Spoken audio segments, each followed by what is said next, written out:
ನಮಸ್ಕಾರ ವೀಕ್ಷಕರೇ, ನಾವು ಇವತ್ತು ತಮಿಳುನಾಡಲ್ಲಿರುವಂತಹ ಮಹದೇಶ್ವರ ಟೆಂಪಲ್ ಬಂದಿದ್ದೀವಿ. ಇದು ಕೂಡ ಸುಮಾರು 1500 ವರ್ಷಗಳ ಇತಿಹಾಸ ಇರುವಂತದ್ದು ಈಶ್ವರನ ದೇವಸ್ಥಾನ. ಇಲ್ಲಿ ಶನಿದೇವರ ಮಗನ ದೇವಸ್ಥಾನ ಕೂಡ ಇದೆ.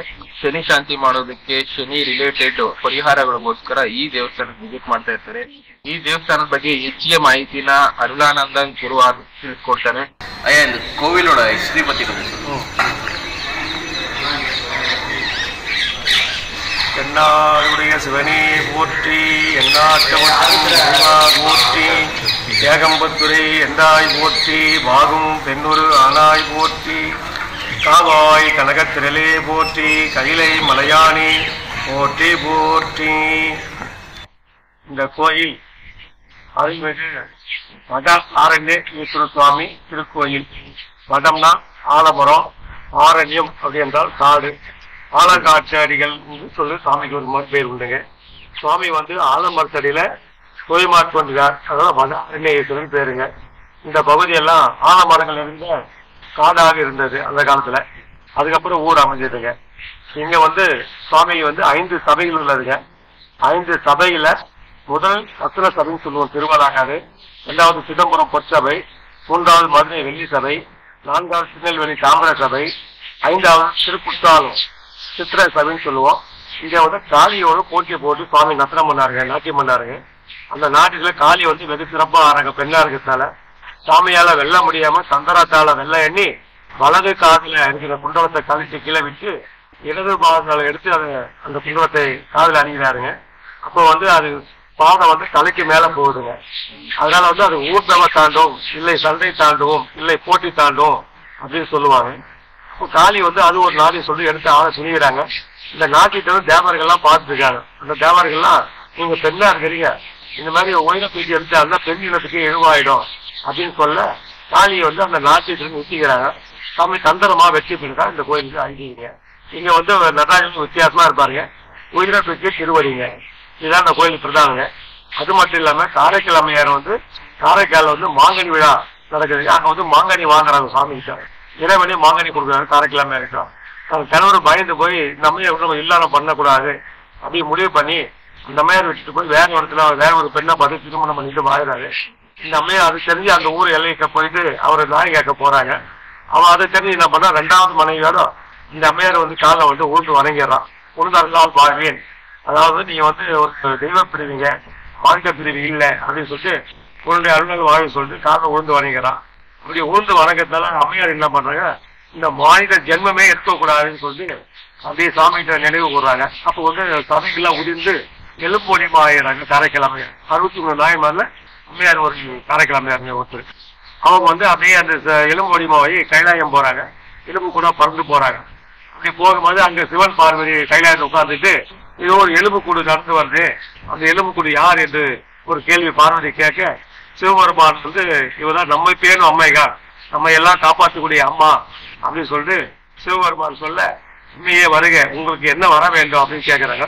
இரவாது இன்ப அன்பு வேண்டி பின் பேற்றுகின்றார்.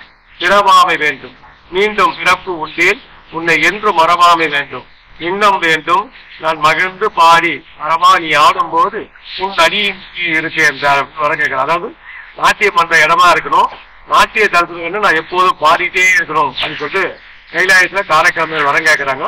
நான் திருவாலாக்காட்டுல முதல் தாண்டவம் பண்றேன், அங்க முக்கியடி சொல்லி கைலாயம் போன அம்மையாரே சாமி அனுப்பிச்சு விடுறாருங்க. இங்க முற்கால சோழகிட்ட சாமி கனவுல எழுந்தி என்னுடைய தாயார் வராங்க, இந்த தாயார் எனக்கு சொன்னதில்ல சேர்த்துன்னு சொல்லிட்டு ராஜாவுக்கு சாமி சொன்னதாகவும், அதே மாதிரி ராஜா முற்கால சோழன் இங்க பார்த்தா காரைக்கால் பேருக்கு எழுந்ததாகவும் அப்படியே உள்ள வச்சு போட்டிட்டாங்க. அந்த நடராஜ சபைக்குள்ளார நம்ம பார்த்துட்டு ஒரு பகுதி பார்க்கணும், பிற்பகுதி யாரும் பார்க்க முடியாது. ஆனா காரைக்கால் உள்ள இருந்து எப்போதுமே பாடிட்டே இருக்கிற மாதிரியும் சாமி நாட்டியமான மாதிரி ஒரு ஐதீகங்க. இங்க தலையாலே நடந்து முக்தி அடைகிறாங்க காரைக்கால். இந்த கோயிலுக்கு பிரதான வரலாறு இந்த நடராஜ சபையும் காரைக்கால் அம்மையார் முக்தி அடைஞ்சதுதான் விசேஷங்க. அது மட்டும் இல்லாம சனிபாகனுடைய பையன் தான் மாந்தீஸ்வரன் சொல்லிட்டு சொல்லுவோம். இந்த பிரகாசம் இருக்கிறதுங்க, அவர் வழிபட்ட லிங்கத்தில்தான் மாந்தீஸ்வரன் பேர் வச்சிருக்குங்க. அது என்னன்னு கேட்டீங்கன்னா, மாந்தி தலங்கள் ஏற்பட்டுட்டே இருக்குங்க. நம்ம குடும்பத்தில் நடக்கக்கூடிய காரியங்கள் எதுவாக இருக்கலாம். அதாவது திருமண தடை, இல்ல குழந்தை இல்லாம, இல்ல பிசினஸ்ல தொழில் வளர்ச்சி இல்லாம, பண வரவு, இதே மாதிரி தடங்கள் ஏதாவது உங்களுக்கு இன்னைக்கு கொடுக்குறேன்னு சொல்லுவான், ஆனா ஏதோ ஒரு காரணமாக நாளைக்கு பார்க்கலாம் சொல்லுவான், நீங்க எதிர்பார்த்துட்டு இருப்பீங்க. அது தடைப்பட்டே இருக்கும். இந்த மாந்திய பரிகாரம் பண்ணீங்கன்னா இந்த பரிகாரத்தை நிவர்த்தி ஆயிடும், உங்களுக்கு தடைகளே இருக்காதுங்க. எல்லா தடைகள் எது எல்லா தடைகளும் நீங்க நிவர்த்தி ஆயிடுது. இந்த சனிபாவுடைய பையன் 1 மண்டலம் வழிபட்டு இருக்காரு, 48 நாள் வழிபட்டு அவருக்கு ஏற்பட்ட தடைகள் நீங்கி உள்ளதுங்க. அதனால பரிகாரமா அந்த சிறத்தியா ஒவ்வொரு வாரமும் சனிக்கிழமை பண்றோம், மற்ற நாளும் கிடையாதுங்க. அன்னைக்கு 5 பேட்ச் நடக்குதுங்க. காலை 6, 8, 10, 12, மணி 3 5 பேட்ச் நடக்குதுங்க. 5 பேட்ச்ல எல்லா வாரமும் சனிக்கிழமை கலந்துக்கலாம். ஒவ்வொரு ஆளுக்கும் ஒரு டிக்கெட்டுக்கு 1600 ரூபாய் டிக்கெட்டுங்க. அன்னைக்கு உட்காந்து பரிகாரம் பண்ணிக்கலாங்க. இந்த கோயில்ல முன்னாடி பிள்ளையார் இருக்காரு, அவரு முதல் தடவையா நாங்க இங்க பாக்குறோம். அதை பத்தி கொஞ்சம் இந்த திருவிழா காட்டுல முதல் உள்ள நுழையும் போது வல்லமை கணபதி விநாயகர் பெருமான் இருப்பாரு. இந்த வல்லமை கணபதி எல்லா இடத்தையும் திருமணம் ஆகலன்னு சொல்லுவாங்க. ஆனா இங்க மட்டும் அந்த விநாயகர் பெருமானுக்கு திருமணம் ஆகி அந்த அம்மையார் துணைவியார் பேர் வல்லமை அப்படின்னு சொல்லுவாங்க. துணைவியார் தன் மடியில விநாயகர் பெருமான் உட்கார வச்சிருப்பாருங்க. வேற எங்கேயும் இந்த மாதிரி ஆலயத்துல நீங்க பார்க்க முடியாதுங்க. இது பொதுவா மகாராஷ்டிரா சொல்லுவாங்க, திருமணம் ஆயிடுச்சு சொல்லுவாங்க. நம்ம தமிழ்நாட்டிலயோ மற்ற இடத்துலயும் விநாயகர் திருமணம் சொல்ல தெரியுங்க. ஆனா இந்த திருவாலங்கத்துல பிரதான கணபதி வல்லமை கணபதி பேருங்க. அவரை தன் துணைவியார மடியில வச்சு உட்காந்துருப்பா, அதை அழகா தரிசனம் பண்ணலாங்க. அதன் பிறகு இந்த திருவிழாங்கடி கோயில் எங்க அமைந்துள்ளதுன்னா அரக்கோணத்திற்கும் திருவள்ளூருக்கும் இடையில அமைந்திருக்குதுங்க. இது திருவள்ளூர் டிஸ்ட்ரிக்ட். அந்த திருவள்ளூர் டிஸ்ட்ரிக்ட்ல திருவள்ளாங்காடு அப்படின்னு ஒரு ஊர் இருக்குது. அந்த ஊர்ல இந்த கோயில் அமைஞ்சிருக்கு. ஐயா உள்ள நாங்க பிரதிஷ்டை பண்றப்போ லைனா லிங்கங்கள்லாம் இருக்கு, அதை பத்தி கொஞ்சம் சொல்லுங்களா? உள்பிரகாரம் வந்தீங்கன்னா முதல்ல சூரிய பகவான் இருப்பாருங்க. அதுக்கப்புறம் பெருமாள் லட்சுமி பூதேவியோட இருப்பாருங்க. அதுக்கப்புறம் வீரபத்ரர் இருப்பாருங்க. அதுக்கப்புறம் முருகப்பெருமான் வள்ளி தேவியனும் இருப்பாருங்க. 4 திருமுக இங்க பாடியிருக்காருங்க. இந்த அர்த்தகரை இங்க பாடிய பிறகு திருப்பதி போய் சென்று திருப்பூர் அங்க பாடுறாரு. இந்த திருப்பூர் 4 திருப்பூர் இருக்குங்க. அதுக்கப்புறம் பரிவார மூர்த்தியை சொல்லுவோம்.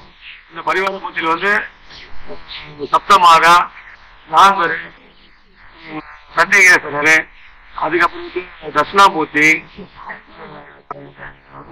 காரைக்கல் அம்மையாரு, தார்கோடு முஞ்சிகேஸ்வரர், சர்வேஸ்வரர், மண்டாக்குழலி, மதாரேஸ்வரர், அதுல 8 விநாயகர் இருப்பாங்க. சபைன்னு சொல்லுவாங்க. அதுல உள்ள பிரதான கணபதி உள்ள விநாயகர் இருக்காருங்க. அது அப்படியே லிங்க பெருமாள் காசி விஸ்வநாதர், கோலீஸ்வரர், அது மாதிரி பரிவார மூர்த்தின்னு சொல்லுவாங்க. அதுக்கு அப்படியே முடிச்சுன்னா 1008 சிவலிங்கங்கள்ல ஒரே லிங்கமா காட்சி லிங்கத்துவம் சொல்லிட்டு காட்சி கொடுப்பாருங்க. அதுக்கப்புறம் முருக பெருமான் திருப்பி இருப்பாருங்க. 2 நாளைக்கு 2 முருக பெருமான். அதுக்கப்புறம் கஜலட்சுமி, அதுக்கப்புறம் மாந்தீஸ்வரர் சுவாமி, அதுக்கப்புறம் பாபாதீஸ்வரர் சுவாமிங்க, அதுக்கப்புறம் தட்சிணாமூர்த்தி, ஐயப்ப சுவாமி, அதுக்கப்புறம் சண்டிகேஸ்வரர், அதுக்கப்புறம் பள்ளியார சுவாமி இருப்பாரு. பரிகார மூர்த்தி சொல்லுவாங்க. எல்லாருடைய சிவனையே போற்றி எல்லாத்தவர்க்கும் இறைவா போற்றி போற்றி. ಇಲ್ಲಿ ಪುರೋಹಿತರು ಹೇಳ್ತಾ ಇರೋ ಮಾಹಿತಿಗಳ ಪ್ರಕಾರ ಈ ದೇವಸ್ಥಾನ ಸುಮಾರು 1400 ವರ್ಷಗಳ ಹಳೆಯದು. ಈ ಜಾಗದಲ್ಲಿ ಒಂದು ಕಾಲದಲ್ಲಿ ಶಿವ ಮತ್ತೆ ಕಾಳಿ ಮಧ್ಯೆ ನೃತ್ಯದ ಒಂದು ಕಾಂಪಿಟೇಷನ್ ನಡೆಯುತ್ತೆ, ಯಾರು ಗ್ರೇಟ್ ನೃತ್ಯದಲ್ಲಿ ಡ್ಯಾನ್ಸಲ್ಲಿ ಅಂತ. ಆ ಟೈಮ್ನಲ್ಲಿ ಶಿವ ತನ್ನ ಕಿವಿನಲ್ಲಿದ್ದ ಓಲೆನ ಬಲಗಾಲಲ್ಲಿ ತೆಗೆದು ನೆಲದ ಮೇಲಿಟ್ಟು ಮತ್ತೆ ಅದೇ ಓಲೆನ ತನ್ನ ಎಡಗಾಲಿಂದ ಹೆಬ್ಬೆರಳಲ್ಲಿ ಎತ್ತಿ ಮೇಲಕ್ಕೆ ಎಡಗಡೆ ಕಿವಿಗೆ ಹಾಕೊಳ್ತಾನೆ. ಇದನ್ನು ನೋಡಿದಂಥ ಕಾಳಿ ಅದೇ ಕೆಲಸ ಮಾಡೋದಕ್ಕೆ ಹೋಗ್ತಾರೆ. ಆದರೆ ಅಲ್ಲಿದ್ದಂಥ ಋಷಿಗಳು ಮುನಿಗಳು ಇದು ತಪ್ಪು, ಹೆಣ್ಣು ಯಾವತ್ತೇ ಆಗಲಿ ಆ ರೀತಿ ನೃತ್ಯನ ಮಾಡಬಾರ್ದು ಅಂತ ಹೇಳಿದಾಗ ಕಾಳಿ ಮಾತೆ ತನ್ನ ಸೋಲನ್ನು ಒಪ್ಕೊಳ್ತಾಳೆ. ಈ ನೃತ್ಯ ನಡೆದ ವಿಶೇಷತೆಗೆ ಆಗಿದ್ದೇ ಈ ದೇವಸ್ಥಾನ. ಅದ್ರ ಜೊತೆಗೆ ಈ ಜಾಗದಲ್ಲಿ ಇನ್ನೊಂದು ಫೇಮಸ್ ಇರುವಂಥ ವಿಷಯ ಬಂದು ಶನೇಶ್ವರನ ಸಂಬಂಧಪಟ್ಟಂಥ ಯಾವುದೇ ರೀತಿ ದೋಷಗಳು ನಿವಾರಣೆಗಳಾಗಬೇಕು ಅಂದರೆ ಈ ಜಾಗಕ್ಕೆ ಹೋಗಿ ಮಾಂದೀಶ್ವರನ ಪೂಜೆ ಮಾಡ್ತಾರೆ. ಮಾಂದೀಶ್ವರ ಬಂದು ಶನೇಶ್ವರನ ಮಗ. ಈ ಮಾಂದೀಶ್ವರ ಶನಿದೇವರಿಂದ ಬರ್ಬೋದಾದಂಥ ಸಾಡೆ ಸಾತಿ ಆಗಿರ್ಬೋದು, ಜಾಬಲ್ಲಿ ಯಾವುದೇ ರೀತಿ ಪ್ರಾಬ್ಲಮ್ ಆಗಿರ್ಬೋದು, ಇನ್ನು ಬೇರೆ ಬೇರೆ ಕಷ್ಟಗಳನ್ನ ನಿವಾರಿಸ್ತಾನೆ ಅಂತ ಇಲ್ಲಿ ಪರಿಹಾರ ಮಾಡ್ಕೊಳ್ತಾರೆ. ಅದನ್ನು ಬಿಟ್ಟು ಈ ದೇವಸ್ಥಾನದಲ್ಲಿರುವಂಥ ಇನ್ನೊಂದು ಸ್ಪೆಷಾಲಿಟಿ ಅಂದರೆ ಗಣೇಶನ ತೊಡೆಯ ಮೇಲೆ ಕೂತಿರುವಂಥ ಗಣೇಶನ ಹೆಂಡತಿ. ಈ ದೇವಸ್ಥಾನದಲ್ಲಿ ಮಾತ್ರ ಇದನ್ನು ನಾವು ನೋಡ್ಬೋದು. ಇದನ್ನು ಬಿಟ್ಟರೆ ಸೌತ್ ಇಂಡಿಯಾದಲ್ಲಿ ಈ ರೀತಿ ಯಾವುದೇ ದೇವಸ್ಥಾನಗಳಿಲ್ಲ ಅಂತ ಪುರೋಹಿತರು ತಿಳಿಸ್ತಾ ಇದ್ದಾರೆ. ನಿಮ್ಮ ಕೈಲಾದರೆ ಒಂದು ಸಲ ಈ ದೇವಸ್ಥಾನಕ್ಕೆ ವಿಸಿಟ್ ಮಾಡಿ. Thank you. ಮತ್ತೆ ಸಿಗೋಣ. ಗುಡ್ ಬಾಯ್.